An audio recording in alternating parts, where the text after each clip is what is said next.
Paper फुटी म्हणजे देवेंद्र फडणवीस साहेबांनी सांगितलं की टीईटीचा पेपर पहिल्यांदा हा महाविकास आघाडीच्या काळामध्ये फुटला, म्हणजे हे हास्यास्पद होतं. म्हणजे देवेंद्र फडणवीस साहेबांना शब्दाचा खेळ करता येतो असं कुठेतरी आपल्याला म्हणावं लागेल. खरं तर टीईटीचा पहिला पेपर 2018 मध्ये फुटला होता, तेव्हा ते स्वतः तिथं मुख्यमंत्री होते आणि परत आत्ताच्या 2 महिन्यापूर्वी तो तिथं फुटला होता. आता ह्याच्यामध्ये प्रतीश देशमुख, अभिषेक सावरीकर, शिक्षक उपसंचालक तुकाराम सुपे हे सगळे लोक आत्ता जे 2 महिन्यापूर्वी पेपर फुटला त्याच्यामध्ये सुद्धा आहेत असं आम्हाला कळतंय. आणि हा जो सुशील खोडवेकर हा पण कोणाच्या संबंधित हे आपल्या सगळ्यांना बघावं लागलं. आणि अभिषेक सावरीकर हा कोणाचा पैसा मॅनेज करतो, कोणाच्या जवळ आहे, कोण त्याचे लाड पुरवतात, क्लिस्टर क्लिअर संबंध कोणाबरोबर आहेत हे खऱ्या अर्थाने आता आपल्याला बघायची आहेत. आणि अधिकाऱ्याचा मुलगा मंत्रालयामध्ये त्याचा मोठ्या प्रमाणात वावर होता. जेव्हा दुसऱ्यांदा टीईटी घोटाळा झाला म्हणजे 2 महिन्यापूर्वी, तेव्हा ह्यानी सगळे सोशल मीडिया अकाउंट हे एका रात्रीत डिलीट केले.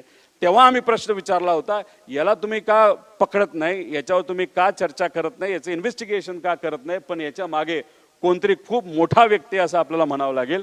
नीट पेपर, महाराष्ट्राचा पेपर फुटला हे आपल्या सगळ्यांना माहिती. काय झालं, युवा जेव्हा रस्त्यावर येतो तेव्हा सरकारला अहंकार हा बाजूला ठेवून आता अहंकारी सरकारला झुकावं लागतं, हे आपण सगळ्यांनी त्या ठिकाणी बघितलेलं आहे. पुढं SRPF चे डिटेल आहेत, त्याच्याशी पेपर फुटीचे जलसंधारणचे आहेत, हे सगळे डिटेल्स जर तुम्हाला पाहिजे असेल तर आम्ही देऊ. पुढं आता याच्यामध्ये आम्ही काय म्हणालो होतो की पेपर सातत्याने फुटतायत, तुम्ही पेपर फुटीसाठी कायदा आणा.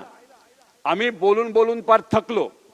आम्ही विनंती केली, देवेंद्र फडणवीस साहेबांना भेटलो, आम्ही गव्हर्नर साहेबांना भेटलो, आम्ही ह्यांना भेटलो, त्यांना भेटलो, अधिवेशनात बोलण्याचा प्रयत्न केला, पण आमचं कुणी तिथं ऐकत नव्हतं.